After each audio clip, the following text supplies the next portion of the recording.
ਜੈ ਮਸੀਹ ਦੀ ਭੈਣੋ ਤੇ ਭਰਾਵੋ, ਗॉड ਬਲੈਸ ਯੂ। ਪਰਮੇਸ਼ਰ ਤੁਹਾਨੂੰ ਬਹੁਤ ਬਰਕਤ ਦੇਵੇ ਸਾਰਿਆਂ ਨੂੰ।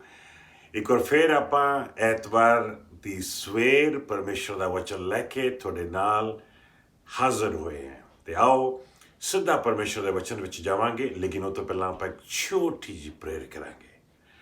ਪਰਮੇਸ਼ਰ ਪਿਤਾ ਪ੍ਰਭੂ ਯਿਸੂ ਮਸੀਹ ਜੀ ਦੇ ਪਵਿੱਤਰ ਨਾਮ ਦੇ ਵਿੱਚ ਤੁਹਾਡਾ ਨਾਮ ਉੱਚਾ ਕਰਦੇ ਹਾਂ, ਦੁਆ ਕਰਦੇ ਹਾਂ ਪ੍ਰਭੂ ਜੀ ਕਿ ਜਾਣੇ ਅਣਜਾਣੇ 'ਚ ਜੋ ਵੀ ਸਾਡੇ ਤੋਂ ਗਲਤੀਆਂ ਭੁੱਲਾਂ ਪਾਪ ਗੁਨਾਹ ਹੋਏ ਹੁਣ ਸਾਨੂੰ ਮਾਫ ਕਰਨਾ ਤੇ ਆਪਣੇ ਪਵਿੱਤਰ ਲਹੂ ਨਾਲ ਧੋ ਕੇ ਸਾਫ਼ ਕਰਨਾ, ਆਪਣੇ ਪਵਿੱਤਰ ਆਤਮਾ ਦੀ ਹਜ਼ੂਰੀ ਬਖਸ਼ਣਾ, ਤਾਂ ਕਿ ਤੁਹਾਡਾ ਵਚਨ ਸੁਣ ਸਕੀਏ, ਸਮਝ ਸਕੀਏ ਤੇ ਉਹਦੇ ਤੇ ਚੱਲ ਸਕੀਏ। ਪ੍ਰਭੂ ਯਿਸੂ ਮਸੀਹ ਜੀ ਦੇ ਮਿੱਠੇ ਨਾਮ ਦੇ ਵਿੱਚ ਮੰਗਦੇ ਹਾਂ, ਆਮੀਨ ਆਮੀਨ ਆਮੀਨ, ਹਾਲੇਲੂਇਆ। ਸੋ ਪ੍ਰਭੂ ਦੇ ਬਣੋ ਚੱਲਣ ਦੀ ਕਰਤੱਵ ਚੈਪਟਰ 4 ਉਹਦਾ 36ਵਾਂ ਵਰਸ ਆਪਾਂ ਪੜ੍ਹਨ ਜਾਵਾਂਗੇ। ਲੇਕਿਨ ਉਹ ਤੋਂ ਪਹਿਲਾਂ ਮੈਂ ਤੁਹਾਨੂੰ ਦੱਸਣਾ ਚਾਹੁੰਦਾ ਕਿ ਜਿਹੜਾ ਅੱਜ ਦਾ ਮੈਸੇਜ ਮੈਂ ਤੁਹਾਡੇ ਨਾਲ ਸਾਂਝਾ ਕਰਨਾ ਚਾਹੁੰਦਾ ਹਾਂ, ਉਹ ਮੈਸੇਜ ਹੈ ਸਮਾਈਲ, यानी कि मुस्कुराना। स्माइल एक ऐसी चीज़ है, परमेश्वर दी देन है। किसी दे चेहरे ते स्माइल देख के, मुस्कुराहट देख के बंदा खुश हो जाता है। ਜਦੋਂ ਕੋਈ ਬਾਹਰੋਂ ਆਉਂਦਾ ਆ ਉਹਦੇ ਚਿਹਰੇ ਤੇ ਤੁਹਾਨੂੰ ਸਮਾਈਲ ਨਜ਼ਰ ਆਉਂਦੀ ਹੈ ਤੇ ਉਹ ਸਮਾਈਲ ਕੰਟੇਜੀਅਸ ਹੁੰਦੀ ਆ। ਆਪਣੇ ਕਹਿੰਦੇ ਹੁੰਦੇ ਨੇ ਪੰਜਾਬ ਰੋਡਵੇਜ਼ ਦੀਆਂ ਗੱਡੀਆਂ ਦੇ ਬੱਸਾਂ ਦੇ ਮੂਹਰਲੇ ਪਾਸੇ ਲਿਖ ਕੇ ਲਾਇਆ ਹੁੰਦਾ ਆ ਡਰਾਈਵਰ ਦੀ ਨਾਲ ਦੀ ਸੀਟ 'ਤੇ ਕਿ ਇਸ ਸੀਟ ਪਰ ਸੋਨਾ ਮਨਾ ਹੈ। ਪਹਿਲਾਂ ਤਾਂ ਪਤਾ ਨਹੀਂ ਸੀ, ਛੋਟੇ ਸੀਗੇ, ਬਾਅਦ 'ਚ ਪਤਾ ਲੱਗਿਆ ਵੀ ਕਾਹਤੋਂ ਸੋਨਾ ਮਨਾ ਆ। ਉਹ ਤਾਂ ਵੀ ਜੇ ਤੁਸੀਂ ਡਰਾਈਵਰ ਦੀ ਸੀਟ ਦੇ ਨਾਲ ਦੀ ਸੀਟ 'ਤੇ ਸੌਂ ਜਾਓ ਅਤੇ ਜੇ ਜਿਹੜੀ ਨੀਂਦ ਆ ਜਾਂ ਉਵਾਸੀਆਂ ਜਦੋਂ ਤੁਸੀਂ ਲੈਂਦੇ ਆ ਉਹ ਵੀ ਕੰਟੇਜੀਅਸ ਆ। ਯਾਨੀ ਜੇ ਇੱਕ ਬੰਦੇ ਨੂੰ ਉਵਾਸੀ ਆਉਂਦੀ ਹੈ ਨਾ, ਉਹਨੂੰ ਦੇਖ ਕੇ ਨਾਲ ਦੇ ਨੂੰ ਵੀ ਉਵਾਸੀ ਆ ਜਾਊ। ਇੱਥੋਂ ਤੱਕ ਕਿ ਜੇ ਤੁਸੀਂ ਫੋਨ 'ਤੇ ਉਵਾਸੀ ਲੈ ਲਓ ਤਾਂ ਦੂਸਰੇ ਨੂੰ ਫੋਨ 'ਤੇ ਉਵਾਸੀ ਆ ਜਾਊ, ਭਾਵੇਂ ਉਹਨੇ ਦੇਖੀ ਵੀ ਨਹੀਂ, ਲੇਕਿਨ ਉਹਨੂੰ ਆਵਾਜ਼ ਵਿੱਚੋਂ ਕਿਸੇ ਤਰੀਕੇ ਦੇ ਨਾਲ ਉਹਨੂੰ ਪਹੁੰਚ ਜੂਗੀ। ਅਤੇ ਇੱਧਰ ਦੀ ਕੋਈ ਗੱਡੀ ਲੈ ਕੇ ਲੰਘ ਰਿਹਾ ਹੋਵੇ, ਮੂਹਰ ਦੀ ਗੱਡੀ ਆ ਰਹੀ ਹੋਵੇ ਅਤੇ ਇੱਕ ਉਵਾਸੀ ਲੈ ਕੇ ਜਾ ਰਿਹਾ ਹੋਵੇ ਅਤੇ ਉਹ ਨਾਲ ਦੇ ਨੂੰ ਮੂਹਰ ਦੀ ਲੇਨ ਵਾਲੇ ਨੂੰ ਵੀ ਉਵਾਸੀ ਆ ਜਾਂਦੀ ਆ। ਸੋ ਉਵਾਸੀ ਇੱਕ ਐਸੀ ਚੀਜ਼ ਹੈ ਜਿਹੜੀ ਕੰਟੇਜੀਅਸ ਆ। ਉਸੇ ਤਰ੍ਹਾਂ ਨੀਂਦ ਵੀ ਕੰਟੇਜੀਅਸ ਆ, ਲੇਕਿਨ ਸਮਾਈਲ ਜਿਹੜੀ ਆ ਉਹ ਵੀ ਕੰਟੇਜੀਅਸ ਆ। ਜਿੱਦਾਂ ਹਾਸਾ ਜਿਹੜਾ ਕੰਟੇਜੀਅਸ ਆ, ਉੱਦਾਂ ਸਮਾਈਲ। ਸੋ ਜਦੋਂ ਕਿਸੇ ਦੇ ਚਿਹਰੇ ਦੇ ਉੱਤੇ ਤੁਸੀਂ ਰੌਣਕ ਦੇਖਦੇ ਹੋ, ਕਿਸੇ ਦੇ ਚਿਹਰੇ ਦੇ ਉੱਤੇ ਤੁਸੀਂ ਮੁਸਕਰਾਹਟ ਦੇਖਦੇ ਹੋ, ਕੋਈ ਤੁਹਾਨੂੰ ਸਮਾਈਲ ਕਰ ਰਿਹਾ ਆ, ਆਟੋਮੈਟਿਕਲੀ ਉਹਦੀ ਸਮਾਈਲ ਆ ਕੇ ਸਿੱਧੇ ਤੁਹਾਡੇ ਦਿਲ 'ਤੇ ਲੱਗੇਗੀ। ਯਾਨੀ ਕਿ ਤੁਹਾਡਾ ਦਿਲ ਬਾਗੋ ਬਾਗ ਹੋ ਜਾਏਗਾ, ਯਾਨੀ ਕਿ ਤੁਸੀਂ ਇਨਕਰੇਜ ਹੋ ਜਾਓਗੇ। ਹਾਂ, ਪਰਮੇਸ਼ਵਰ ਨੇ ਸਮਾਈਲ ਬਣਾ ਕੇ ਇਨਸਾਨ ਨੂੰ ਇੱਕ ਐਸਾ ਤਰੀਕਾ ਦਿੱਤਾ ਆ ਕਿ ਉਸ ਸਮਾਈਲ ਦੇ ਜ਼ਰੀਏ ਤੁਸੀਂ ਦੂਸਰੇ ਨੂੰ ਇਨਕਰੇਜ ਕਰ ਸਕਦੇ ਹੋ। ਸਮਾਈਲ ਦੇ ਜ਼ਰੀਏ ਮੁਸਕਰਾ ਕੇ ਤੁਸੀਂ ਪਰਮੇਸ਼ਰ ਦਾ ਪਿਆਰ ਦੂਜਿਆਂ ਤੱਕ ਵੰਡ ਸਕਦੇ ਹੋ। ਤੁਸੀਂ ਪਰਮੇਸ਼ਰ ਦਾ ਕੰਪੈਸ਼ਨ ਦੂਜਿਆਂ ਤੱਕ ਪਹੁੰਚਾ ਸਕਦੇ ਹੋ। ਤੁਸੀਂ ਪ੍ਰਭੂ ਦਾ ਵਚਨ ਕਹਿੰਦਾ ਹੈ ਕਿ the joy of the lord is my strength, ਕਿ ਪਰਮੇਸ਼ਰ ਦੀ ਖੁਸ਼ੀ ਮੇਰੀ ਤਾਕਤ ਹੈ। ਤੁਸੀਂ ਜਦੋਂ ਮੁਸਕਰਾਉਂਦੇ ਹੋ ਅਤੇ ਮੁਸਕਰਾ ਕੇ ਤੁਸੀਂ ਉਹ ਤਾਕਤ ਦੂਸਰੇ ਤੱਕ ਪਹੁੰਚਾ ਸਕਦੇ ਹੋ। ਦੇਖ ਲਓ ਤੁਸੀਂ ਕਿੰਨੀ ਵੱਡੀ ਬਰਕਤ ਵਾਲੀ ਗੱਲ ਹੈਗੀ ਹੈ। ਸੋ ਪ੍ਰਭੂ ਦੇ ਬਣੋ ਅੱਜ ਇਸ ਸਮਾਈਲ ਦੇ ਉੱਤੇ ਹੀ ਇਹ ਇੱਕ ਸਿੰਪਲ ਤਰੀਕਾ ਆ, ਇੱਕ ਸਪੈਸ਼ਲ ਤਰੀਕਾ ਆ। ਕਿਸੇ ਨੇ ਆਖਿਆ ਕਿ ਸਮਾਈਲ SMILE, ਯਾਨੀ ਕਿ ਸਪੈਸ਼ਲ ਮੈਜਿਕ। ਇਹਦੇ ਵਿੱਚ ਸਮਾਈਲ ਦੇ ਵਿੱਚ ਇੱਕ ਸਪੈਸ਼ਲ ਮੈਜਿਕ ਛੁਪਿਆ ਹੋਇਆ ਹੈ ਤਾਂ ਕਿ ਤੁਸੀਂ ਦੂਸਰਿਆਂ ਤੱਕ ਪਰਮੇਸ਼ਰ ਦਾ ਪਿਆਰ ਪਹੁੰਚਾ ਸਕੋ। ਆਮੀਨ।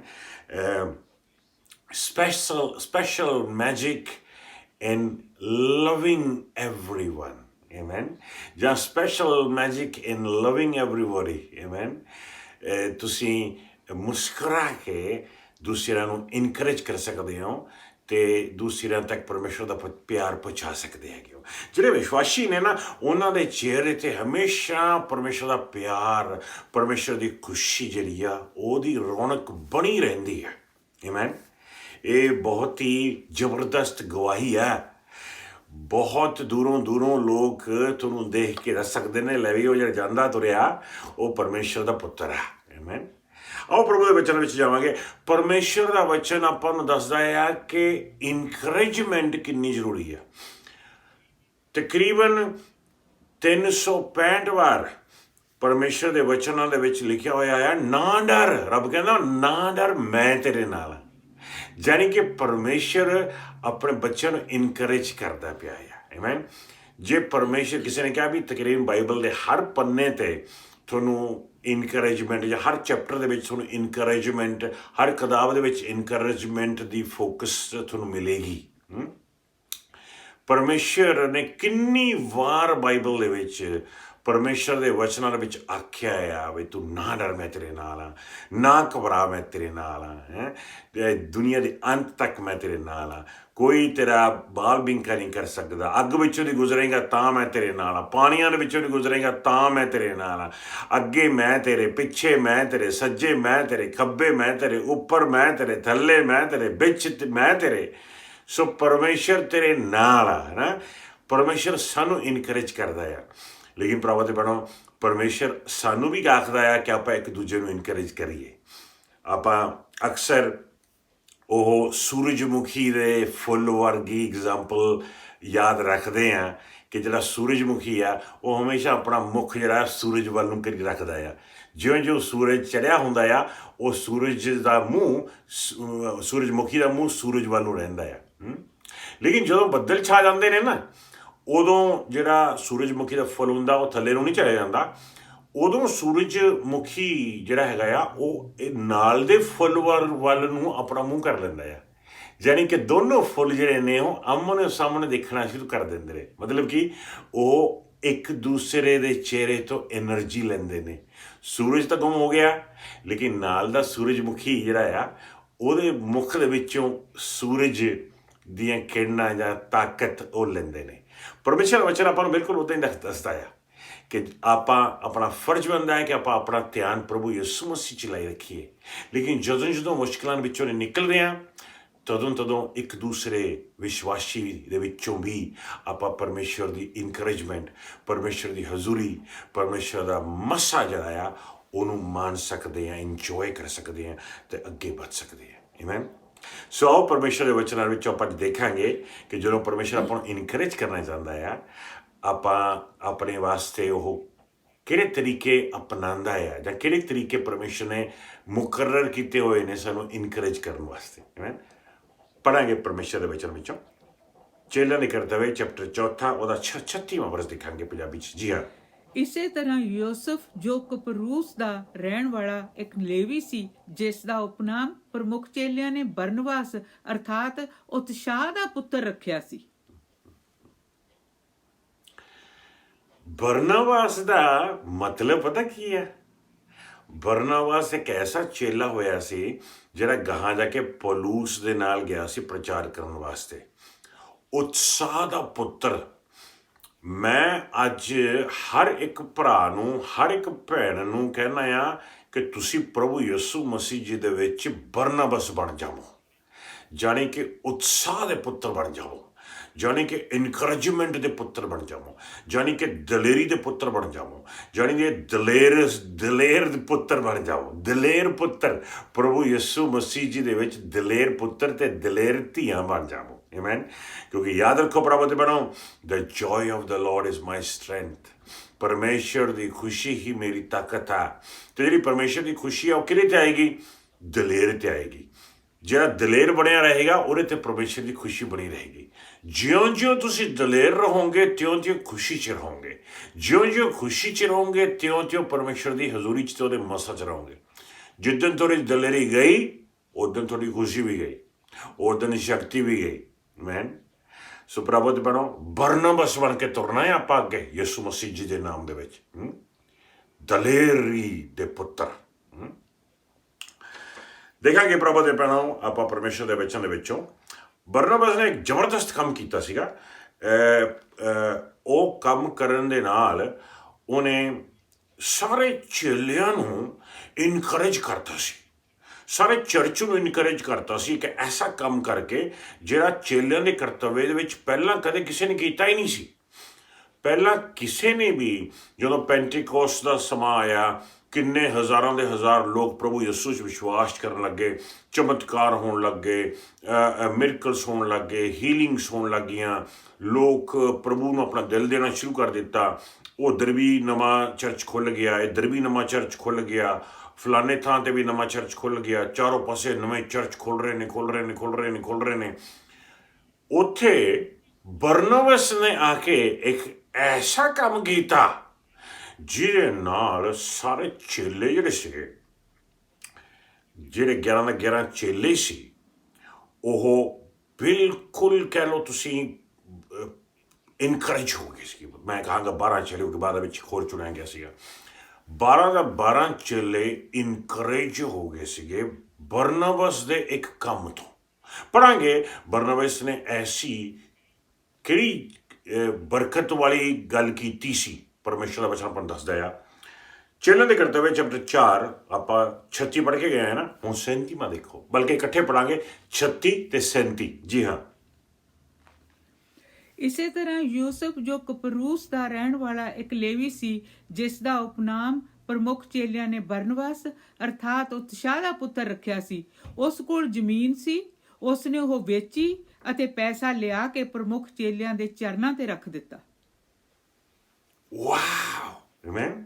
ਇਹਨੂੰ ਦੇਖ ਕੇ ਫਿਰ ਗਾਹਾਂ ਦੂਜੇ ਲੋਕਾਂ ਨੇ ਵੀ, ਗਾਹਾਂ ਅਨਾਨੀਆ ਸਫੀਰਾ ਨੇ ਵੀ ਇਹੀ ਕੰਮ ਕੀਤੇ ਸੀਗੇ। ਤੁਹਾਨੂੰ ਪਤਾ ਹੀ ਆ ਪਰਮੇਸ਼ਰ ਦੇ ਵਚਨ 'ਚ। ਲੇਕਿਨ ਕਹਿੰਦੇ ਤੁਹਾਨੂੰ ਚੇਤੇ ਸੀਗਾ ਵੀ ਸਭ ਤੋਂ ਪਹਿਲਾਂ ਸਾਰੀ ਆਪਣੀ ਜ਼ਮੀਨ ਵੇਚ ਕੇ ਉਹ ਸਾਰਾ ਜਿਹੜਾ ਪੈਸਾ ਸੀ ਲਿਆ ਕੇ ਉਹ 12 ਦੇ 12 ਜਿਹੜੇ ਚੇਲੇ ਸੀਗੇ, ਜਿਹੜੇ ਅਪੋਸਟਲ ਸੀਗੇ, ਉਹਨਾਂ ਦੇ ਚਰਨਾਂ ਦੇ ਵਿੱਚ ਰੱਖ ਦਿੱਤਾ। ਉਦੋਂ ਕੀ ਹੋ ਰਿਹਾ ਸੀਗਾ? ਲੋਕ ਬਚਾਏ ਜਾ ਰਹੇ ਸੀਗੇ, ਚਾਰੋਂ ਤਰਫ ਚਰਚ ਬਣ ਰਹੇ ਸੀਗੇ। ਹੁਣ ਚਰਚ ਬਣਾਉਣ ਦੇ ਵਾਸਤੇ ਉਹਨਾਂ ਨੂੰ ਪੈਸੇ ਚਾਹੀਦੇ ਸੀਗੇ, ਅਤੇ ਸ਼ਾਇਦ ਚੇਲੇ ਸੋਚਦੇ ਹੋਣ ਜਾਂ ਪ੍ਰੇਅਰ ਕਰਦੇ ਹੋਣ ਕਿ ਪ੍ਰਭੂ ਜੀ ਇੰਨੇ ਲੋਕ ਪ੍ਰਭੂ 'ਚ ਆ ਰਹੇ ਨੇ, ਸਾਡੇ ਕੋਲ ਥਾਂ ਨਹੀਂ ਗਾ, ਅਸੀਂ ਕਿੱਦਾਂ ਚਰਚ ਬਣਾਵਾਂਗੇ, ਕਿਸ ਤਰ੍ਹਾਂ ਕਰਾਂਗੇ। ਬਰਨਬਾਸ ਨੇ, ਬਰਨਬਾਸ ਕੌਣ? ਦਲੇਰੀ ਦਾ ਪੁੱਤਰ ਹੈ। ਬਰਨਬਾਸ ਜਿਹੜਾ ਦਲੇਰ ਸੀ, ਉਹਨੇ ਇੱਕ ਐਸਾ ਕੰਮ ਕੀਤਾ ਜਿਹਦੇ ਨਾਲ ਚੇਲੇ ਵੀ ਗਾਹ ਦਲੇਰ ਹੋ ਗਏ ਸੀਗੇ। ਉਹਦਾ ਕੰਮ ਦੇਖ ਕੇ ਲੈ, ਵਾਓ, ਐਡੀ ਵੱਡੀ ਬਰਕਤ ਆ ਗਈ। Can you believe? ਬਈ ਸਾਰੀ ਜ਼ਮੀਨ ਵੇਚ ਕੇ ਉਹਨੇ ਸਾਰੇ ਦੇ ਸਾਰੇ ਪੈਸੇ ਪ੍ਰਭੂ ਯਿਸੂ ਮਸੀਹ ਦੇ ਚੇਲਿਆਂ ਦੇ ਚਰਨਾਂ 'ਚ ਰੱਖਤੇ ਤਾਂ ਕਿ ਪਰਮੇਸ਼ਰ ਦਾ ਕੰਮ ਰੁਕੇ ਨਾ, ਬਲਕਿ ਅੱਗੇ ਵਧੇ। ਐਡੀ ਵੱਡੀ ਦਲੇਰੀ ਬਰਨਬਾਸ ਨੇ ਦਿੱਤੀ ਸਾਰੇ ਕਲੀਸਿਆ ਨੂੰ। ਹੋਰ ਦੇਖੋ, ਅਗਲੇ ਐਗਜ਼ਾਮਪਲ ਹੋਰ ਦੇਖਾਂਗੇ ਆਪਾਂ। ਰੋਮਨਸ ਚੈਪਟਰ 1 ਵਰਸ 12 ਦੇਖਾਂਗੇ। ਰੋਮਨਸ ਦਾ ਪਹਿਲਾ ਚੈਪਟਰ, ਉਹਦਾ 12ਵਾਂ ਵਰਸ ਪੜਾਂਗੇ, ਜਿਹਦੇ ਵਿੱਚ ਆਪਾਂ ਦੇਖਾਂਗੇ ਕਿ ਜਿਹੜੀ ਜਿਉਂਦੀ ਜਾਗਦੀ ਫੇਥ ਆ, ਜਾਂ ਜਿਹੜਾ ਈਮਾਨ ਆ, ਜਿਹੜਾ ਜਿਉਂਦਾ ਜਾਗਦਾ ਈਮਾਨ ਆ, ਹੈ ਨਾ, ਉਹ ਹਮੇਸ਼ਾ ਇਨਕਰੇਜਮੈਂਟ ਵਿੱਚ ਵਧੇਗਾ। ਯਾਨੀ ਕਿ ਜਿਹੜਾ ਬੰਦਾ ਇਨਕਰੇਜ ਰਹੇਗਾ, ਉਸ ਬੰਦੇ ਦੇ ਵਿੱਚ ਜਿਹੜਾ ਈਮਾਨ ਹੋਵੇਗਾ, ਵਿਸ਼ਵਾਸ ਹੋਵੇਗਾ, ਉਹ ਜਿਉਂਦਾ ਹੋਵੇਗਾ। ਇੰਝ ਨਹੀਂ ਹੋ ਸਕਦਾ ਵੀ ਕਿਸੇ ਵਿੱਚ ਜ਼ਿੰਦਾ ਵਿਸ਼ਵਾਸ ਹੋਵੇ ਅਤੇ ਜ਼ਿੰਦਾ ਈਮਾਨ ਹੋਵੇ ਅਤੇ ਉਹ ਢੇਰੀ ਢਾਈ ਬੈਠਾ ਹੋਵੇ, ਇਨਕਰੇਜਮੈਂਟ ਵਿੱਚ ਨਾ ਹੋਵੇ। ਇਨਕਰੇਜਮੈਂਟ ਅਤੇ ਲਿਵਿੰਗ ਫੇਥ ਇਕੱਠੇ ਤੁਰਨਗੇ। ਲੇਕਿਨ ਦੇਖੋ, ਧਿਆਨ ਨਾਲ ਪੜਾਂਗੇ ਰੋਮਨਸ ਚੈਪਟਰ 1 ਵਰਸ 12। ਜੀ ਹਾਂ। ਮੇਰੇ ਕਹਿਣ ਦਾ ਭਾਵ ਇਹ ਹੈ ਕਿ ਅਸੀਂ ਦੋਵੇਂ ਤਰ੍ਹਾਂ ਉਤਸ਼ਾਹ ਪ੍ਰਾਪਤ ਕਰੀਏ, ਮੈਂ ਤੁਹਾਡੇ ਵਿਸ਼ਵਾਸ ਦੁਆਰਾ ਅਤੇ ਤੁਸੀਂ ਮੇਰੇ ਵਿਸ਼ਵਾਸ ਦੁਆਰਾ।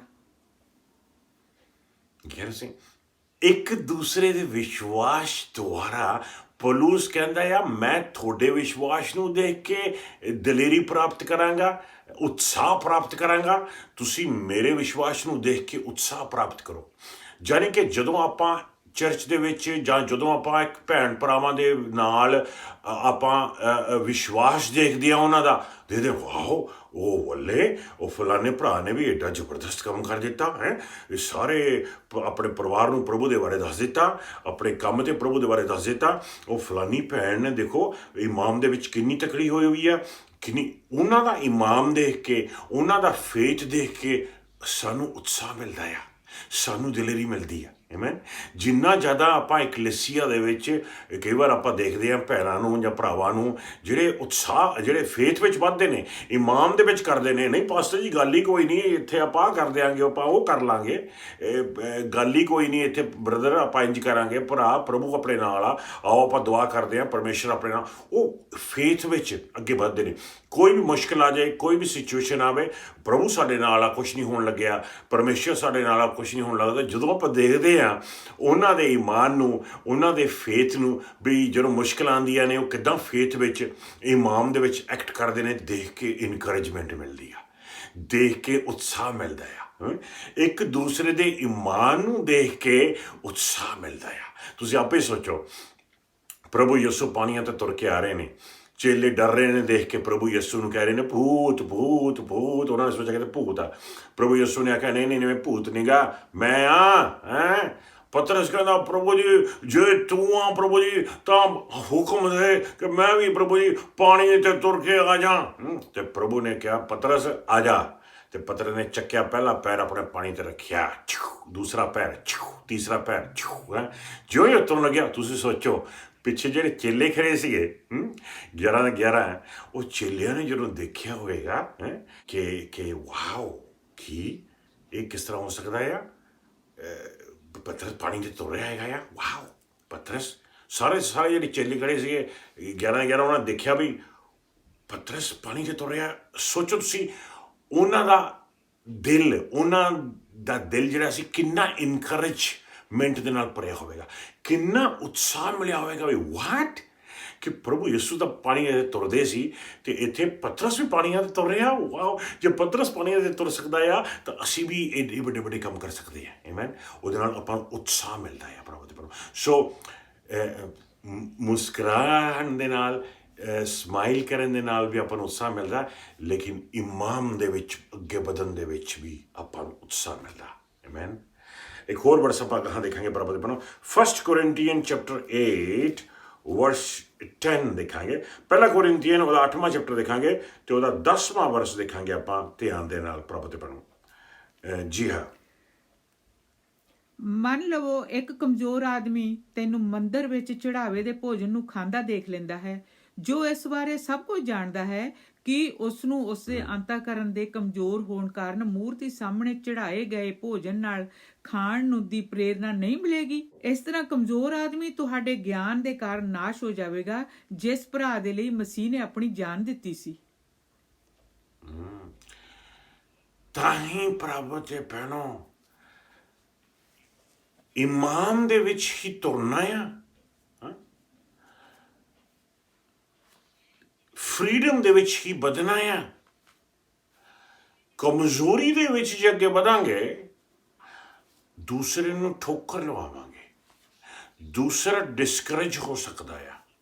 ਜਦੋਂ ਤੁਸੀਂ ਇਮਾਨ ਦੇ ਵਿੱਚ ਅੱਗੇ ਨਹੀਂ ਵਧੋਗੇ, ਦੂਸਰਾ ਡਿਸਕਰੇਜ ਹੋ ਸਕਦਾ ਆ। ਪਰਮੇਸ਼ਰ ਨੇ ਆਪਣੇ ਵਚਨਾਂ ਦੇ ਵਿੱਚ ਆਪਾਂ ਨੂੰ ਇਨਕਰੇਜਮੈਂਟ ਬਣਨ ਦੇ ਵਾਸਤੇ ਬੁਲਾਇਆ ਆ ਕਿ ਆਪਾਂ ਚਰਚ ਨੂੰ ਵੀ ਐਡੀਫਾਈ ਕਰ ਸਕੀਏ। ਤਦ ਆਪਾਂ ਐਸੇ ਕੰਮ ਕਰਨੇ ਨੇ ਜਿਹੜੇ ਇਮਾਨ ਦੇ ਵਿੱਚ ਹੋਣ। ਜਿਹੜੇ ਕੰਮ ਇਮਾਨ 'ਚ ਹੈ ਨਹੀਂਗੇ, ਉਹ ਆਪਾਂ ਕਰ ਨਹੀਂ ਸਕਦੇ। ਜਿਹੜੇ ਕੰਮ ਕਮਜ਼ੋਰੀ ਦੇ ਵਿੱਚ ਨੇ, ਜੇ ਆਪਾਂ ਉਹ ਕਰਾਂਗੇ, ਉਹਦੇ ਨਾਲ ਦੂਸਰਿਆਂ ਨੂੰ ਠੋਕਰ ਲੱਗੇਗੀ। ਜੋ ਕਰਨਾ ਆ ਇਮਾਨ 'ਚ ਕਰਨਾ ਆ, ਫਰੀਡਮ 'ਚ ਕਰਨਾ ਆ, ਬਾਈ ਫੇਥ ਕਰਨਾ ਹੈ। ਆਮੇਨ। ਦੇਖਾਂਗੇ ਹਾਂ, ਪਰਮੇਸ਼ਰ ਦਾ ਵਚਨ ਵੀ ਸਾਨੂੰ ਉਤਸ਼ਾਹ ਬਣਦਾ ਆ, ਦਲੇਰੀ ਬਣਦਾ ਆ।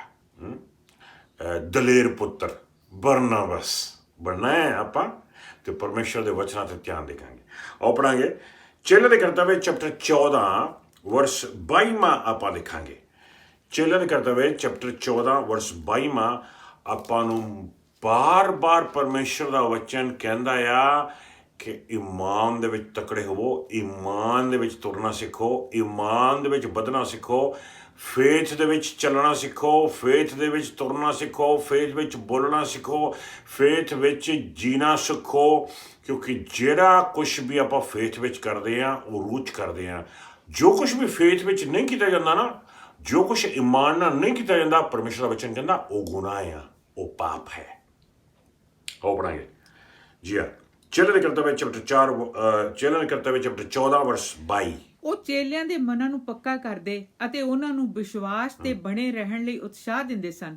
ਉਹ ਕਹਿੰਦੇ ਸਨ, ਦੇਖਿਆ ਤੁਸੀਂ, ਚੇਲਿਆਂ ਦੇ ਮਨਾਂ ਨੂੰ ਪੱਕਾ ਕਰਦੇ ਸੀ, ਮਤਲਬ ਇਨਕਰੇਜਮੈਂਟ, ਦਲੇਰੀ ਦੇਣ ਦਾ, come on come on come on, ਦਲੇਰ ਦਲੇਰ ਦਲੇਰ ਬਣਨਾ ਹੈ, ਦਲੇਰ ਬਣਨਾ, ਦਲੇਰ ਬਣਨਾ, ਭਰਾ ਦਲੇਰ ਦਲੇਰ ਬਣਨਾ, ਭੈਣ ਦਲੇਰ ਬਣਨਾ, ਦਲੇਰ ਬਣਨਾ, ਦਲੇਰ ਬਣਨਾ। ਕਿੱਦਾਂ ਮਨਾਂ ਨੂੰ ਪੱਕੇ ਕਰਦੇ ਸੀ? ਕਿਸ ਤਰ੍ਹਾਂ ਉਹ ਚੇਲੇ ਜਿਹੜੇ ਸੀਗੇ ਉਹ ਲੋਕਾਂ ਦੇ ਮਨਾਂ ਨੂੰ ਪੱਕੇ ਕਿੱਦਾਂ ਕਰਦੇ ਸੀ?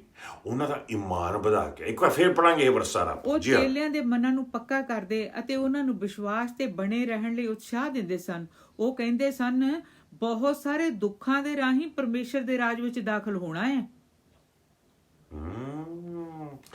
अरे भाई, ये सौखा नहीं गा काम है, लेकिन याद रख कि तेरा रब तेरे नाल है, तू कला नहीं गा। Amen? मुश्किलां आणगियां, आंदियां आणगियां, तूफान आणगे, लेकिन कायम बन, कायम हो जा। प्रभु यीशु मसीह जी दे वचना थाइंदी विश्वास थाइंदी दलेर बन ते प्रभु तेरे नाल है। Amen? ਉਹਨਾਂ ਦੇ ਮਨਾਂ ਨੂੰ ਪੱਕੇ ਕਰਦੇ ਸਨ। ਪ੍ਰਭੂ ਦੇ ਬਣੋ, ਪਰਮੇਸ਼ਰ ਦਾ ਵਚਨ, ਈਮਾਨ ਜਿਹੜਾ ਆ, ਫੇਥ ਜਿਹੜਾ ਆ, ਉਹ ਵਚਨਾਂ ਥਾਈਂ ਨਹੀਂ ਆਉਂਦਾ ਸੀ। ਜਿਉਂ-ਜਿਉਂ ਉਹ ਵਚਨ ਸੁਣਾਉਂਦੇ ਸਨ, ਸਿਖਾਉਂਦੇ ਸਨ ਇੱਕ ਦੂਜੇ ਨੂੰ, ਉਹਨਾਂ ਨੂੰ ਦਲੇਰ ਬਣਾਉਂਦੇ ਸਨ। ਆਮੀਨ। ਉਹ ਦਲੇਰੀ ਦੇ ਨਾਲ ਉਹਨਾਂ ਦੇ ਮਨ ਜਿਹੜੇ ਸੀ ਉਹ ਪੱਕੇ ਹੋ ਜਾਂਦੇ ਸਨ। ਜਿਹੜਾ ਬੰਦਾ ਦਲੇਰ ਹੁੰਦਾ ਨਾ, ਦਲੇਰ ਹੁੰਦਾ, ਉਹਦਾ ਮਨ ਪੱਕਾ ਹੁੰਦਾ ਕਿ ਮੈਂ ਜਾਨ ਤੱਕ ਦੇਣ ਨੂੰ ਤਿਆਰ ਹਾਂ। ਜਦੋਂ ਦਲੇਰੀ ਗਈ, ਅਰੇ ਮੈਂ ਤਾਂ ਇਹਨੂੰ ਜਾਣਦਾ ਵੀ ਨਹੀਂ, ਮੈਂ ਤਾਂ ਇਹਨੂੰ ਪਹਿਲੀ ਵਾਰ ਦੇਖਿਆ, ਮੈਂ ਤਾਂ ਜਾਣਦਾ ਵੀ ਨਹੀਂ ਇਹਨੂੰ। ਕਿੱਥੇ ਸੀ ਉਹ ਪਤਰਸ ਜਿਹੜਾ ਕਹਿੰਦਾ ਸੀਗਾ ਪਹਿਲਾਂ ਮੈਂ ਤਾਂ ਜਾਣ ਦੇਣ ਲਈ ਤਿਆਰ ਹਾਂ? ਉਹਨੂੰ ਦਲੇਰੀ ਸੀ। ਜੋ ਬਾਅਦ ਡਰ ਗਿਆ ਬਾਅਦ ਦੇ ਵਿੱਚ। ਉਹ ਕਹਿ ਲਓ ਕਿ ਇੱਧਰ ਉੱਧਰ ਦੀਆਂ ਚੀਜ਼ਾਂ ਨੂੰ ਦੇਖ ਕੇ ਡਰ ਗਿਆ, ਥੋੜ੍ਹਾ ਡਰਪੋਕ ਹੋ ਗਿਆ, ਦਲੇਰੀ ਗਈ। ਗਾਹਾਂ ਜਾ ਕੇ ਜਿਹੜੇ ਪਹਿਲਾਂ ਜਾਣ ਦੇਣ ਨੂੰ ਤਿਆਰ ਸੀ, ਹੁਣ ਕਹਿੰਦਾ ਮੈਂ ਜਾਣਦਾ ਹੀ ਨਹੀਂ। ਸੁਣ ਲਓ ਜੀ, ਦੇਖ ਲਓ, ਜਿਉਂ-ਜਿਉਂ ਦਲੇਰ ਬਣਾਂਗੇ ਤਿਉਂ-ਤਿਉਂ ਪ੍ਰਭੂ ਤੇ ਪਰੋਂ ਮਨ ਪੱਕਾ ਬਣ ਜਾਏਗਾ। ਆਮੀਨ। ਪਿੱਛੇ ਨਹੀਂ ਮੁੜਾਂਗੇ, ਅੱਗੇ ਵਧਾਂਗੇ। ਜਿਹੜਾ ਡਿਸੀਜਨ ਉਠਾ ਲਿਆ ਆਪਣੇ ਮਨ ਵਿੱਚ, ਉਹਨੂੰ ਕਾਇਮ ਰੱਖਾਂਗੇ, ਕੁਝ ਵੀ ਹੋ ਜਾਏ। ਆਮੀਨ। ਅੱਗੇ ਦੇਖੋ, ਪੜਾਂਗੇ ਚੇਲਿਆਂ ਦੇ ਕਰਤੱਵ ਚੈਪਟਰ 15 ਉਹਦਾ 31ਵਾਂ ਤੇ 32ਵਾਂ ਵਰਸ ਜਿਹੜਾ ਹੈਗਾ ਉਹ ਪੜਾਂਗੇ ਆਪਾਂ। ਆਮੀਨ। ਇਸ ਵਰਸ ਦੇ ਵਿੱਚ ਤੁਸੀਂ ਪੌਲੁਸ ਦੇ ਬੋਲਾਂ ਨੂੰ, ਪੌਲੁਸ ਦੇ ਪ੍ਰਚਾਰ ਨੂੰ ਸੁਣੋ। ਦੇਖੋ ਕਿਸ ਤਰ੍ਹਾਂ ਪਰਮੇਸ਼ਰ ਦੇ ਵਚਨਾਂ ਥਾਈਂ ਦੀ ਆਪਾਂ ਨੂੰ ਦਲੇਰੀ ਮਿਲਦੀ ਹੈ। ਜੀ ਹਾਂ, ਉਸ ਨੂੰ ਪੜ੍ਹ ਕੇ ਉਹ ਲੋਕ ਆਸ਼ਾ ਭਰੇ ਸੰਦੇਸ਼ ਤੋਂ ਬਹੁਤ ਖੁਸ਼ ਹੋਏ। ਯਹੂਦਾ ਅਤੇ ਦੇਖੋ ਧਿਆਨ ਦੇ ਨਾਲ, ਉਹਨੂੰ ਪੜ੍ਹ ਕੇ, ਜਿਹੜੇ ਪੌਲੁਸ ਨੇ ਲੈਟਰ ਭੇਜੀ ਸੀ, ਉਹਦੀ ਲੈਟਰ ਨੂੰ ਹੀ ਪੜ੍ਹ ਕੇ, ਉਹਦੀ ਚਿੱਠੀ ਨੂੰ ਪੜ੍ਹ ਕੇ, ਉਹ ਪੱਤਰੀ ਨੂੰ ਪੜ੍ਹ ਕੇ ਉਹ ਤਕੜੇ ਹੋਏ, ਹੈ ਨਾ। ਇੱਕ ਵਾਰ ਫਿਰ ਪੜਾਂਗੇ ਸ਼ੁਰੂ ਤੋਂ ਲੈ ਕੇ, ਸ਼ੁਰੂ ਤੋਂ ਪੜਾਂਗੇ। ਉਸ ਨੂੰ ਪੜ੍ਹ ਕੇ ਉਹ ਲੋਕ ਆਸ਼ਾ ਭਰੇ ਸੰਦੇਸ਼ ਤੋਂ ਬਹੁਤ ਖੁਸ਼ ਹੋਏ। ਯਹੂਦਾ ਅਤੇ ਸਿਲਾਸ ਆਪ ਵੀ ਨਬੀ ਸਨ, ਇਸ ਲਈ ਉਹਨਾਂ ਨੇ ਬਹੁਤ ਸਾਰੇ ਬਚਨਾਂ ਦੁਆਰਾ ਭਰਾਵਾਂ ਨੂੰ ਆਸ਼ਾ ਬੰਧਾਈ ਉਹਨਾਂ ਦਾ ਅਤੇ ਉਹਨਾਂ ਦਾ ਵਿਸ਼ਵਾਸ ਪੱਕਾ ਕੀਤਾ। ਵਾਓ, ਜ਼ਬਰਦਸਤ। ਆਮੀਨ। ਬਹੁਤ ਸਾਰੇ ਸ਼ਬਦਾਂ ਦੁਆਰਾ ਉਹਨਾਂ ਨੂੰ ਆਸ਼ਾ ਬੰਧਾਈ ਤਾਂ ਕਿ ਉਹਨਾਂ ਦਾ ਵਿਸ਼ਵਾਸ ਜਿਹੜਾ ਹੈ ਪੱਕਾ ਹੋ ਸਕੇ। ਆਮੀਨ। ਸੋ ਜਾਣੀ ਕਿ ਪਰਮੇਸ਼ਰ ਦੇ ਵਚਨਾਂ ਦੀ ਗਹਿਰਾਈ 'ਚ ਜਾ ਕੇ, ਪਰਮੇਸ਼ਰ ਦੇ ਵਚਨ ਸਿਖਾ ਕੇ, ਪਰਮੇਸ਼ਰ ਦੇ ਵਚਨ ਸਿੱਖ ਕੇ ਆਪਾਂ ਉਹਨਾਂ ਦਾ ਮਨ ਜਿਹੜਾ ਹੈ ਪੱਕਾ ਕਰ ਸਕਦੇ ਹਾਂ। ਦਲੇਰੀ ਆ ਸਕਦੀ ਆ, ਇਨਕਰੇਜਮੈਂਟ ਆ ਸਕਦੀ ਆ। ਆਮੀਨ। ਦੇਖਾਂਗੇ ਹੋਰ ਵਰਸ ਪਰਮੇਸ਼ਰ ਦੇ ਵਚਨਾਂ ਦੇ ਵਿੱਚੋਂ ਆਪਾਂ 1 ਕੋਰਿੰਥੀਅਨ ਜਾਵਾਂਗੇ, ਚੈਪਟਰ 14 ਵਰਸ 3 ਤੇ ਵਰਸ 31 ਪੜਾਂਗੇ ਆਪਾਂ ਜੀ। ਪਹਿਲਾ ਕੋਰਿੰਥੀਅਨ 14ਵਾਂ ਚੈਪਟਰ 3 ਤੇ 31 ਦੇਖਾਂਗੇ। ਆਓ ਧਿਆਨ ਦੇ ਨਾਲ ਦੇਖੀਏ ਵੀ ਕਿੱਦਾਂ ਪ੍ਰਚਾਰ ਜਿਹੜਾ ਹੈਗਾ ਆ ਉਹ ਵੀ ਸਾਨੂੰ ਦਲੇਰ ਬਣਾ ਦਿੰਦਾ, ਉਹ ਵੀ ਸਾਨੂੰ ਇਨਕਰੇਜਮੈਂਟ ਲਿਆ ਦਿੰਦਾ ਆ, ਉਤਸ਼ਾਹ ਪੈਦਾ ਕਰਦਾ ਪ੍ਰਚਾਰ ਪਰਮੇਸ਼ਰ ਦਾ। ਆਮੀਨ। ਆਓ ਪੜੀਏ ਪਹਿਲਾ ਕੋਰਿੰਥੀਅਨ 14 3 ਤੇ 31। ਪਰ ਜੋ ਮਨੁੱਖ ਪਰਮੇਸ਼ਰ ਦੇ ਸੰਦੇਸ਼ ਦਾ ਪ੍ਰਚਾਰ ਕਰਦਾ ਹੈ, ਉਹ ਮਨੁੱਖਾਂ ਨਾਲ ਬੋਲਦਾ ਹੈ ਅਤੇ ਉਹਨਾਂ ਦੇ ਵਿਸ਼ਵਾਸ ਦੀ ਉਸਾਰੀ ਕਰਦਾ ਹੈ। ਉਹਨਾਂ ਨੂੰ ਉਤਸ਼ਾਹ ਅਤੇ ਦਿਲਾਸਾ ਦਿੰਦਾ ਹੈ। ਉਤਸ਼ਾਹ ਤੇ ਦਿਲਾਸਾ, ਇਹ ਦੋਨੋਂ ਚੀਜ਼ਾਂ ਜ਼ਰੂਰੀ ਨੇ। ਉਹਨਾਂ ਦੇ ਵਿਸ਼ਵਾਸ ਦੀ ਉਸਾਰੀ ਕਰਦਾ ਆ, ਉਹਨਾਂ ਦਾ ਫੇਥ ਵਧਾਉਂਦਾ ਆ। ਪ੍ਰਚਾਰ ਇਕੱਲਾ ਫੇਥ ਹੀ ਨਹੀਂ ਵਧਾਏਗਾ, ਪ੍ਰਚਾਰ ਉਹਨਾਂ ਨੂੰ ਉਤਸ਼ਾਹ ਵੀ ਦੇਵੇਗਾ, ਉਹਨਾਂ ਨੂੰ ਦਿਲਾਸਾ ਵੀ ਦੇਵੇਗਾ।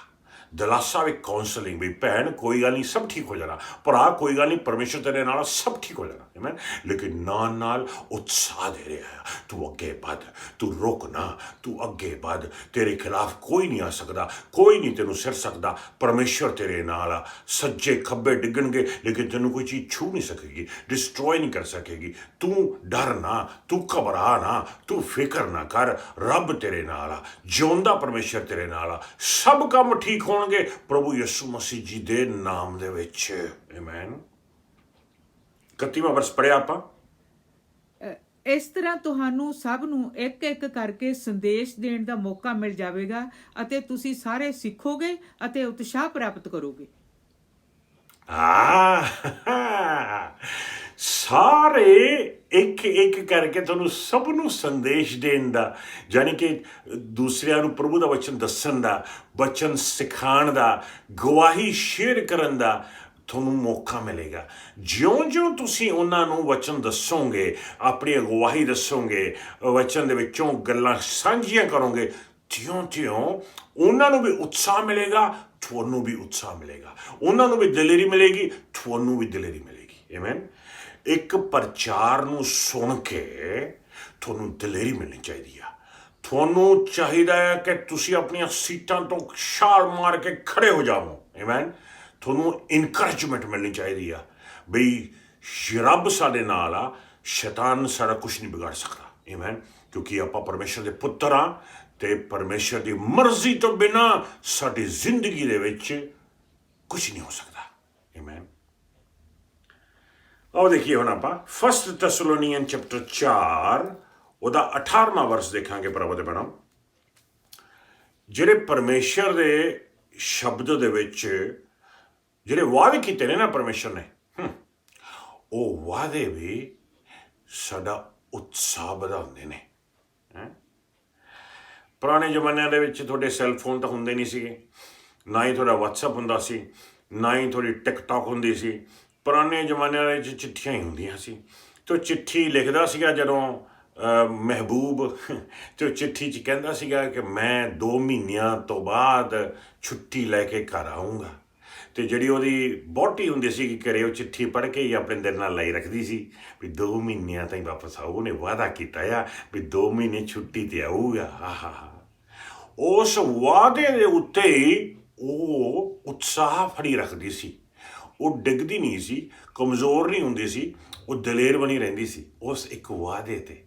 ਤਾਂ ਹੀ ਪ੍ਰਭੂ ਯਿਸੂ ਮਸੀਹ ਜੀ ਨੇ ਜਦੋਂ ਗਏ ਨੇ ਉੱਪਰ ਨੂੰ, ਮੁਰਦਿਆਂ ਤੋਂ ਜੀ ਉੱਠ ਕੇ ਸਵਰਗ ਨੂੰ ਚੜ੍ਹ ਗਏ ਨੇ, ਜਾਣ ਤੋਂ ਪਹਿਲਾਂ ਉਹਨਾਂ ਨੇ ਆਖਿਆ, ਡਰਨਾ ਨਹੀਂ, ਘਬਰਾਉਣਾ ਨਹੀਂ, ਮੈਂ ਚੱਲਿਆ ਹਾਂ ਲੇਕਿਨ ਮੈਂ ਵਾਪਸ ਆਵਾਂਗਾ ਤੁਹਾਨੂੰ ਲੈਣ ਦੇ ਵਾਸਤੇ। ਆਮੀਨ।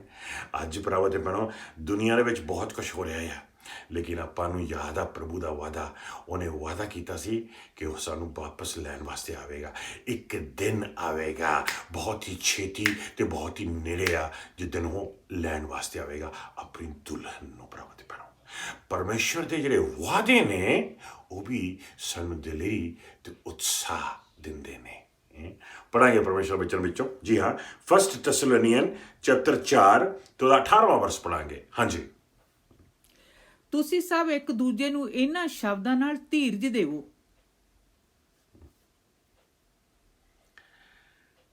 ਇਹਨਾਂ ਸ਼ਬਦਾਂ ਦੇ ਨਾਲ ਧੀਰਜ ਦੇਵੋ। ਇਹਨਾਂ ਸ਼ਬਦਾਂ ਦੇ ਨਾਲ ਦਲੇਰੀ ਵੰਡੋ। ਇਹਨਾਂ ਸ਼ਬਦਾਂ ਦੇ ਨਾਲ ਉਹਨਾਂ ਨੂੰ ਉਤਸ਼ਾਹ ਦੇਵੋ। ਇਹ ਵਾਅਦੇ ਨੇ ਜਿਹੜੇ ਪਰਮੇਸ਼ਰ ਦੇ, ਜੇ ਆਪਾਂ ਇੱਕ ਦੂਜੇ ਨਾਲ ਸਾਂਝੇ ਕਰਾਂਗੇ, ਆਪਾਂ ਉਹਨਾਂ ਨੂੰ ਉਤਸ਼ਾਹਿਤ ਕਰ ਸਕਦੇ ਹੈਗੇ। ਇਹ ਤਰੀਕਾ ਹੈ। ਜਦੋਂ ਵੀ ਕੋਈ ਭਰਾ ਡਾਮਾਡੋਲ ਨਜ਼ਰ ਆਵੇ, ਕੋਈ ਭੈਣ ਡਾਮਾਡੋਲ ਨਜ਼ਰ ਆਵੇ, ਪਰਮੇਸ਼ਰ ਦੇ ਵਾਅਦੇ ਉਹਨਾਂ ਨੂੰ ਯਾਦ ਕਰਾਓ। ਪਰਮੇਸ਼ਰ ਦੇ ਪ੍ਰੋਮਿਸਸ ਉਹਨਾਂ ਨੂੰ ਯਾਦ ਰੱਖ ਕਰਾਓ। ਭਰਾ ਤੂੰ ਇਕੱਲਾ ਨਹੀਂ ਗਾ, ਪ੍ਰਭੂ ਤੇਰੇ ਨਾਲ ਆ। ਭੈਣ ਤੂੰ ਇਕੱਲੀ ਨਹੀਂ ਗੀ, ਪ੍ਰਭੂ ਤੇਰੇ ਨਾਲ ਆ। ਆਪਾਂ ਅੱਗੇ ਵਧਣਾ ਆ, ਪਰਮੇਸ਼ਰ ਆਪਣੇ ਨਾਲ ਆ। ਆਮੇਨ। ਪ੍ਰਭੂ 'ਚ ਬਣੇ ਰਹਿਣਾ ਆ, ਆਪਣੇ ਪਰਿਵਾਰ ਨੂੰ ਪ੍ਰਭੂ ਦੇ ਵਿੱਚ ਬਣਾਈ ਰੱਖਣਾ ਆ, ਦੁਆਵਾਂ ਕਰਦੇ ਰਹਿਣਾ ਆ, ਕਿਉਂਕਿ ਪਰਮੇਸ਼ਰ ਜਿਉਂਦਾ ਪਰਮੇਸ਼ਰ ਆ, ਆਪਣੀ ਦੁਆਵਾਂ ਨੂੰ ਸੁਣਨ ਵਾਲਾ ਪਰਮੇਸ਼ਰ ਆ। ਆਮੇਨ। ਆਓ ਦੇਖਾਂਗੇ, ਆਪਾਂ ਕੁਝ ਐਗਜ਼ਾਮਪਲਸ ਦੇਖੀਏ ਸੀਗੇ ਪਹਿਲਾਂ, ਉਹ ਤੋਂ ਬਾਅਦ ਫਿਰ ਆਪਾਂ ਪਰਮੇਸ਼ਰ ਦਾ ਵਚਨ ਦੇਖਿਆ ਵੀ ਆਪਾਂ ਨੂੰ ਐਗਜ਼ਾਮਪਲਸ ਜਿਹੜੀਆਂ ਦੇਖੇ ਗਏ ਆ, ਕੁਛ ਨਮੂਨੇ ਜਿਹੜੇ ਜਿੱਦਾਂ ਆਪਾਂ ਦੇਖਿਆ ਬਰਨਬਸ ਦੇ ਬਾਰੇ ਆਪਾਂ ਨੂੰ ਉਤਸ਼ਾਹ ਮਿਲਦਾ ਆ, ਵਚਨਾਂ ਦੇ ਵਿੱਚੋਂ ਆਪਾਂ ਨੂੰ ਉਤਸ਼ਾਹ ਮਿਲਦਾ ਆ। ਹੁਣ ਆਪਾਂ ਦੇਖਾਂਗੇ ਕਿ ਪਰਮੇਸ਼ਰ ਦੀ ਹਜ਼ੂਰੀ ਦੇ ਵਿੱਚੋਂ ਵੀ ਸਾਨੂੰ ਉਤਸ਼ਾਹ ਮਿਲਦਾ ਹੈ। ਤੁਸੀਂ ਮੀਟਿੰਗ 'ਚ ਜਾਂਦੇ ਹੋ, ਮੀਟਿੰਗ ਦੇ ਵਿੱਚ ਪਰਮੇਸ਼ਰ ਦੀ ਹਜ਼ੂਰੀ ਛਾਈ ਹੁੰਦੀ ਆ, ਵਰਸ਼ਿਪ ਦੇ ਵਿੱਚ ਪਰਮੇਸ਼ਰ ਦੀ ਹਜ਼ੂਰੀ ਛਾਈ ਹੁੰਦੀ ਆ, ਤੁਸੀਂ ਵਰਸ਼ਿਪ ਕਰਦੇ ਹੋ ਪ੍ਰਭੂ ਦੇ ਪੈਰੋਂ, ਤੁਸੀਂ ਉਸ ਹਜ਼ੂਰੀ ਦੇ ਨਾਲ, ਉਹ ਹਜ਼ੂਰੀ ਤੁਹਾਨੂੰ ਟੱਚ ਕਰਦੀ ਆ ਅਤੇ ਹਜ਼ੂਰੀ ਪਰਮੇਸ਼ਰ ਦੀ ਜਿਹੜੀ ਆ ਉਹ ਤੁਹਾਡੇ ਦਿਲ ਨੂੰ ਛੂਹ ਕੇ ਵਾਹ, ਤੁਸੀਂ ਐਸੀ ਇਨਕਰੇਜਮੈਂਟ ਪ੍ਰਾਪਤ ਕਰਦੇ ਹੋ। ਤੁਸੀਂ ਸਿਰਫ ਮਹਿਸੂਸ ਕੀਤੀ ਪਰਮੇਸ਼ਰ ਦੀ ਹਜ਼ੂਰੀ, ਪਰਮੇਸ਼ਰ ਦੀ ਹਜ਼ੂਰੀ ਨੇ ਤੁਹਾਨੂੰ ਛੂਹ ਲਿਆ, ਤੁਹਾਨੂੰ ਪਤਾ ਹੈ ਕਿ ਸਭ ਠੀਕ ਹੋ ਜਾਏਗਾ, ਕਿਉਂਕਿ ਪਰਮੇਸ਼ਰ ਦੀ ਹਜ਼ੂਰੀ ਨੇ ਤੁਹਾਨੂੰ ਛੂਹ ਲਿਆ। ਤੁਸੀਂ ਇਨਕਰੇਜਮੈਂਟ ਨਾਲ ਭਰ ਕੇ ਅੱਗੇ ਵਧਦੇ ਹੋ, ਇਨਕਰੇਜਮੈਂਟ ਦੇ ਨਾਲ ਭਰ ਕੇ ਵਾਪਸ ਆਪਣੇ ਘਰੇ ਆਉਂਦੇ ਹੋ। ਆਮੇਨ। ਕਿਉਂਕਿ ਤੁਹਾਨੂੰ ਰੱਬ ਦੀ ਹਜ਼ੂਰੀ ਨੇ ਟੱਚ ਕਰ ਦਿੱਤਾ, ਛੂਹ ਲਿਆ, ਇਨਕਰੇਜ ਕਰ ਦਿੱਤਾ, ਤੁਹਾਡਾ ਮਨ ਬਣਾ ਦਿੱਤਾ। ਆਮੇਨ। ਸੋ ਪ੍ਰਭੂ ਦੇ ਬਣੋ, ਹਜ਼ੂਰੀ ਦੇ ਵਿੱਚ ਬਹੁਤ ਵੱਡੀ ਬਰਕਤ ਹੈਗੀ ਆ। ਪੜ੍ਹਾਂਗੇ ਆਪਾਂ ਪਰਮੇਸ਼ਰ ਦੇ ਵਚਨ ਵਿੱਚੋਂ ਪ੍ਰਭੂ ਦੇ ਬਣੋ, Ephesians chapter 6 verse 21 and 22 ਦੇਖਾਂਗੇ। ਐਫਸੀਆਂ ਦਾ 6ਵਾਂ ਚੈਪਟਰ, ਉਹਦਾ 21ਵਾਂ ਅਤੇ 22ਵਾਂ ਵਰਸ ਦੇਖਾਂਗੇ, ਜਿਹਦੇ ਇਹ ਸਾਰੇ ਚੈਪਟਰ ਦੇ ਵਿੱਚ ਹੀ ਵੈਸੇ ਪਰਮੇਸ਼ਰ ਦੀ ਹਜ਼ੂਰੀ ਦੇ ਰੰਗ, ਪਰਮੇਸ਼ਰ ਦੀ ਹਜ਼ੂਰੀ ਦੀਆਂ ਬਰਕਤਾਂ ਛੁਪੀਆਂ ਹੋਈਆਂ ਨੇ। ਲੇਕਿਨ ਜਿਉਂ-ਜਿਉਂ ਆਪਾਂ ਪ੍ਰਭੂ ਦੇ ਪਰਮੇਸ਼ਰ ਦੇ ਹਜ਼ੂਰੀ 'ਚ ਵੱਧਦੇ ਹਾਂ, ਪਰਮੇਸ਼ਰ ਤੋਂ ਦਲੇਰੀ ਪ੍ਰਾਪਤ ਕਰਦੇ ਹਾਂ। ਪੜ੍ਹਾਂਗੇ ਐਫਸੀਆਂ ਦਾ 6ਵਾਂ ਚੈਪਟਰ 21ਵਾਂ ਅਤੇ 22ਵਾਂ ਵਰਸ। ਹਾਂਜੀ।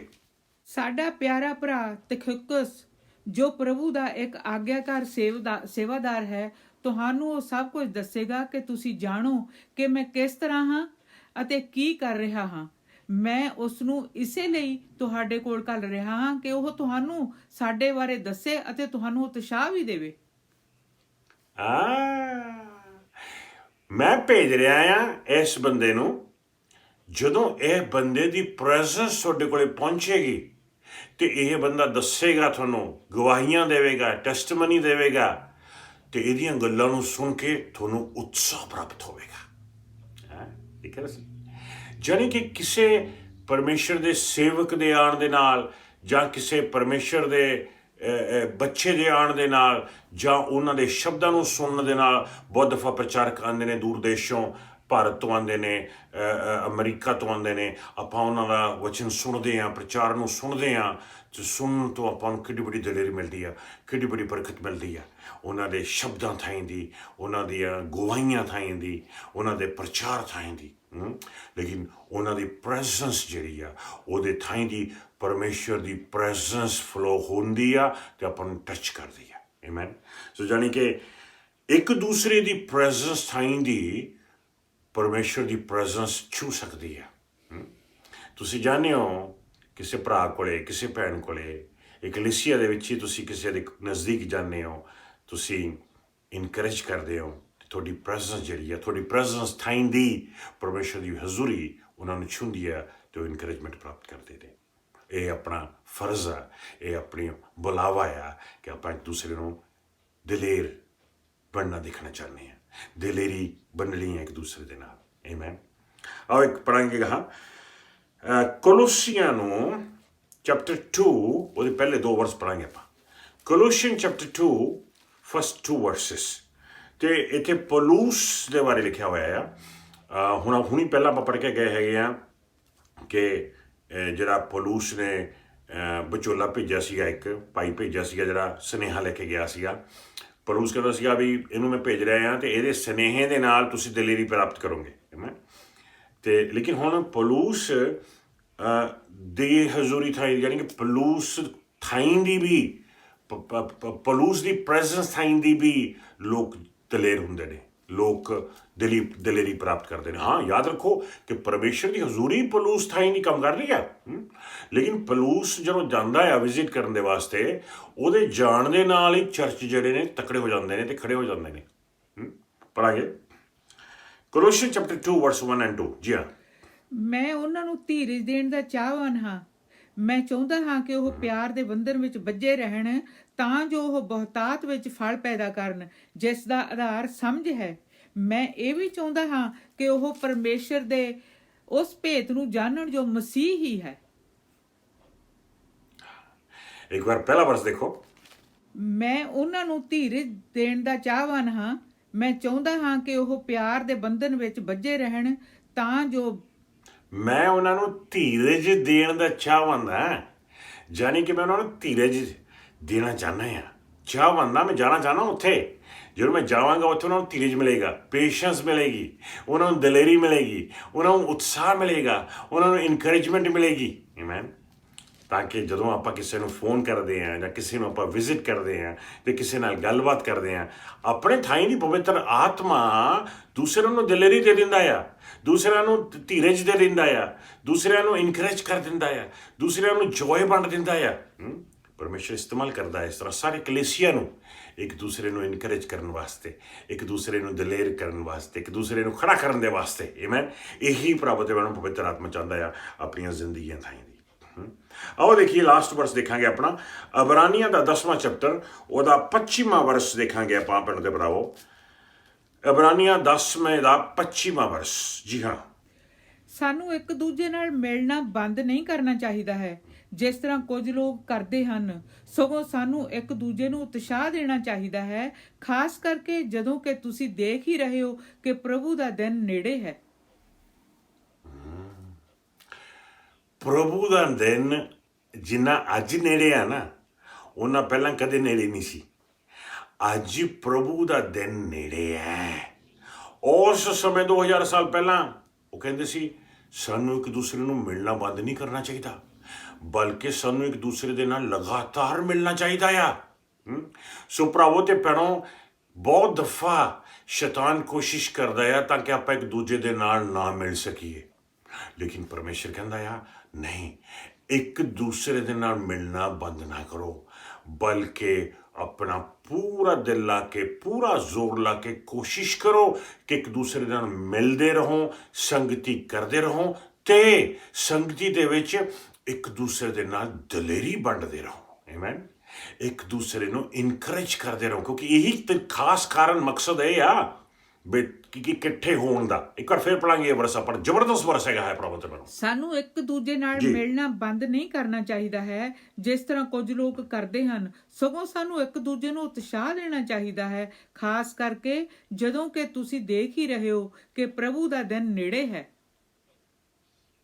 ਸਾਨੂੰ ਇੱਕ ਦੂਜੇ ਨੂੰ ਉਤਸ਼ਾਹ ਦੇਣਾ ਚਾਹੀਦਾ ਆ। ਵਾਹ, ਇਹ ਮਤਲਬ ਆ ਹੋ ਗਿਆ ਵੀ ਜਦੋਂ ਆਪਾਂ ਮਿਲਦੇ ਹਾਂ ਇੱਕ ਦੂਜੇ ਨਾਲ, ਆਪਾਂ ਦਰਅਸਲ ਉਤਸ਼ਾਹ ਦੇਣ ਵਾਸਤੇ ਮਿਲ ਰਹੇ ਹਾਂ, ਇੱਕ ਦੂਜੇ ਨੂੰ ਉਤਸ਼ਾਹ ਦੇਣ ਵਾਸਤੇ। ਵਾਹ, ਅੱਗੇ ਜਾ ਕੇ ਲੋਕ ਟੈਸਟਮਨੀ ਸ਼ੇਅਰ ਕਰਦੇ ਨੇ, ਰੱਬ ਨੇ ਮੇਰੇ ਨਾਲ ਇਹ ਕੀਤਾ, ਰੱਬ ਨੇ ਮੇਰੇ ਨਾਲ ਉਹ ਕੀਤਾ। ਵਾਹ, ਸਾਰਿਆਂ ਨੂੰ ਉਤਸ਼ਾਹ ਮਿਲਿਆ।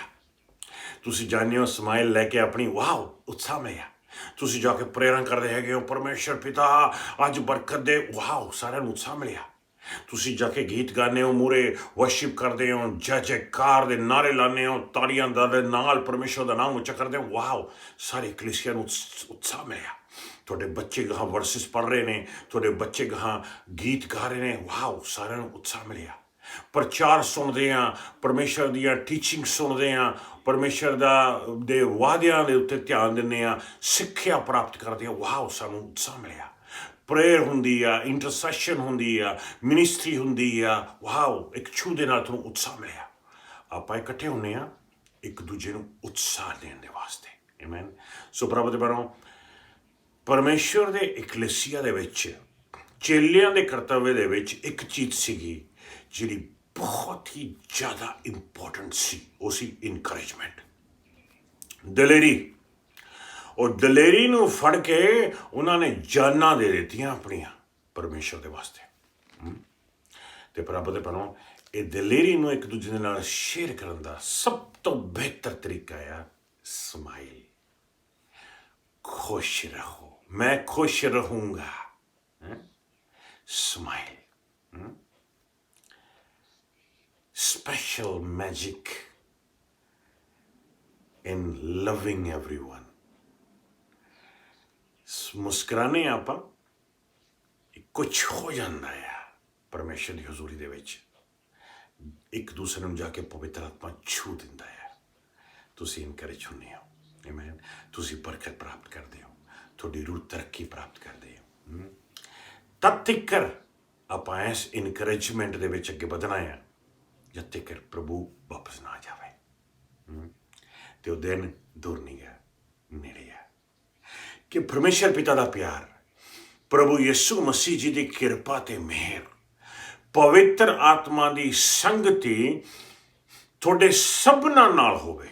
ਖਾਸ ਤੌਰ ਤੇ ਉਹਨਾਂ ਦੇ ਨਾਲ ਜਿਹੜੇ ਇਹਨਾਂ ਦਿਨਾਂ ਦੇ ਵਿੱਚ ਮੁਸ਼ਕਿਲਾਂ ਦੇ ਵਿੱਚੋਂ ਨਹੀਂ ਜਾ ਰਹੇ ਨੇ, ਜਿਹੜੇ ਇਹਨਾਂ ਦਿਨਾਂ ਵਿੱਚ ਤਕਲੀਫਾਂ ਦੇ ਵਿੱਚੋਂ ਨਹੀਂ ਜਾ ਰਹੇ ਨੇ, ਦਰਦਾਂ ਦੇ ਵਿੱਚੋਂ ਨਹੀਂ ਜਾ ਰਹੇ ਨੇ, ਪੈਸੇ ਢਿੱਲੇ ਦੇ ਵਿੱਚ ਸਿਚੁਏਸ਼ਨ ਦੇ ਵਿੱਚੋਂ ਨਹੀਂ ਜਾ ਰਹੇ ਨੇ, ਜਿਨ੍ਹਾਂ ਕੋਲੇ ਕੰਮ ਹੈ ਨਹੀਂ ਗੇ, ਉਹਨਾਂ ਦੇ ਬੱਚਿਆਂ ਦੇ ਵਾਸਤੇ ਪ੍ਰੇ ਕਰਦਾ ਹਾਂ, ਉਹਨਾਂ ਦੇ ਮਾਂ-ਬਾਪ ਲਈ ਪ੍ਰੇ ਕਰਦਾ ਹਾਂ, ਉਹਨਾਂ ਦੇ ਕੰਮਾਂ ਦੇ ਲਈ ਦੁਆ ਕਰਦਾ ਹਾਂ, ਉਹਨਾਂ ਦੇ ਹੱਥਾਂ ਦੇ ਲਈ ਦੁਆ ਕਰਦਾ ਹਾਂ, ਰੂਹਾਨੀ ਤੌਰ 'ਤੇ ਦੁਆ ਕਰਦਾ ਹਾਂ, ਸਰੀਰਕ ਤੌਰ 'ਤੇ ਦੁਆ ਕਰਦਾ ਹਾਂ, ਇਮੋਸ਼ਨਲੀ ਦੁਆ ਕਰਦੇ ਹਾਂ। ਪ੍ਰਭੂ ਜੀ ਘਰਾਣੇ ਬਚਾਏ ਜਾਣ, ਇਹ ਸਾਡੀ ਪ੍ਰੇਅਰ ਹੈ।